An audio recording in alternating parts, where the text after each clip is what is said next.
Robots in the School by an anonymous author.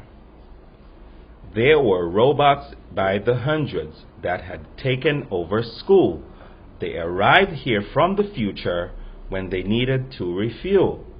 They invaded every classroom and went clanking through the halls. If you looked inside the bathrooms, you'd see robots in the stalls. They surrounded all the teachers and propelled them out the door. Then they headed for the offices in search of even more.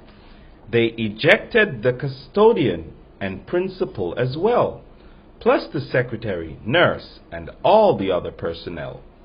They intruded in the lunchroom and evicted all the cooks. They expelled our good librarian and commandeered her books. Then they came across a small surprise in section 811. Just a book of silly poetry that looked like lots of fun. When they opened it and read about a zebra and giraffe, their connections started sparking as they all began to laugh. Next, they read a funny poem where the teacher fell asleep. All their heads began to rattle as they bellowed long and deep.